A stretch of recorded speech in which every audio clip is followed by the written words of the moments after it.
Alors, bonsoir à tous, c'est Rev Tov de Tania. Étude du jour. 19 Sivan 5785 Char. Ehud. Vea Emouna, chapitre 7. Rabbi Génou Zalman de Mémoire bénie a expliqué au précédent chapitre que le verset « L'Éternel est Dieu dans les cieux en haut et sur terre en bas. Il n'y a point d'autre » n'a pas pour objet de mettre en garde contre l'existence d'un autre Dieu. Ce que le verset veut dire, c'est littéralement qu'il n'existe rien en dehors de Dieu, car tous les êtres créés restent totalement effacés devant lui. S'ils éprouvent le sentiment d'exister, c'est seulement que le Tzitsum dissimule la vitalité divine qui les amène continuellement à l'existence ex nihilo. Cependant, cette occultation ne concerne que les êtres créés. Du point de vue divin, si l'on ose dire aucune dissimulation n'existe dès lors que les noms Havaya et Elohim ne font qu'un, la dissimulation opérée par le nom Elohim n'affecte en rien le nom Havaya. Rabbi Génou Zalman de Mémoire bénie va maintenant montrer que ce qui a été dit nous permet de comprendre l'enseignement du Zohar qui évoque 2 degrés d'unité divine. Le verset « Écoute Israël, l'Éternel est notre Dieu, l'Éternel est un, Erad » et le degré supérieur « Yudad Ilaha » et la phrase « Béni soit le nom de son règne glorieux à jamais » Vaed, le degré inférieur, Yuda Tata. Si l'unité divine devait être uniquement comprise comme la négation de l'existence de toute autre déité, comment alors distinguer dans cette unité un degré supérieur d'un degré inférieur? En revanche, cette distinction a bien un sens quand on parle d'effacement des êtres créés devant Dieu. Les 2 degrés d'unité ainsi envisagés correspondent alors à 2 niveaux de perception de cet effacement.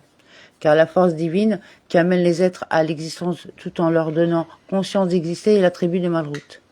La parole divine. Quand la parole divine est envisagée en tant qu'elle se trouve dans sa source dans les attributs divins supérieurs, on parle de degré d'unité supérieure.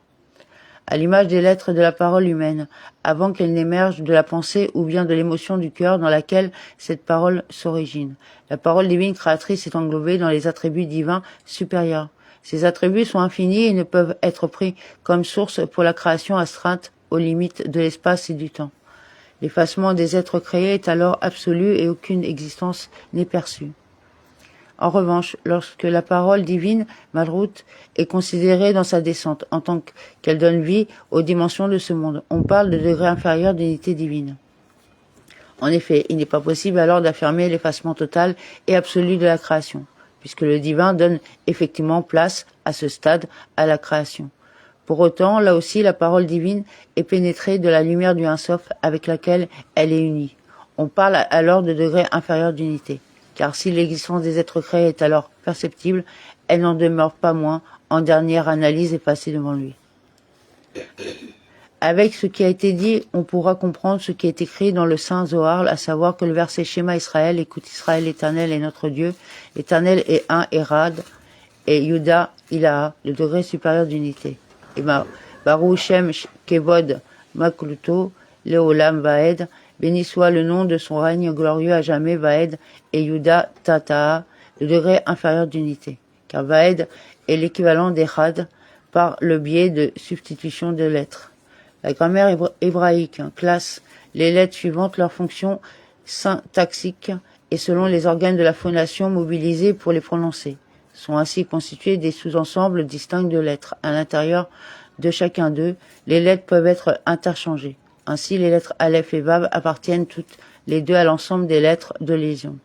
Quant aux E et Aïn, ce sont tous les 2 des lettres gutturales. De la sorte, Erad peut être permuté en Vaed, le dalet ordinaire de Vaed étant substitué au grand dalet du mot Erad. Comme expliqué au chapitre 1, la substitution implique spirituellement une descente des lettres. Voici concernant la cause et la raison de ce tzitsum et de cette dissimulation par lesquelles Dieu a occulté et voilé la vitalité divine du monde afin que le monde apparaisse comme une chose séparée à part entière. Le Tanya interroge ici la manière même de la création. Pourquoi le monde apparaît-il comme une existence séparée? Autrement dit, pourquoi l'œuvre de la création a-t-elle été accomplie en sorte que l'état d'effacement du monde et des créatures dans leur rapport à leur source ne soit pas perçu? Il est connu de toutes les créations du monde a pour finalité la révélation de sa royauté, béni soit-il, car il n'y a pas de roi sans nation. Le mot nation doit être compris étymologiquement dans le même sens que le mot L'expression désigne des braises qui sont éteintes, dans lesquelles le feu n'apparaît plus. De même, le mot nation, rapporté à son sens étymologique, désigne des sujets qui n'entretiennent pas un lien direct et apparent avec le roi. Ce qui veut dire que les sujets de la nation sont des éléments séparés, étrangers, éloignés de la grandeur du roi. C'est sur eux précisément que la royauté peut exercer lorsqu'ils se soumettent au roi. Car même si un roi avait de très nombreux enfants, on ne pourrait parler de royauté exercée sur eux.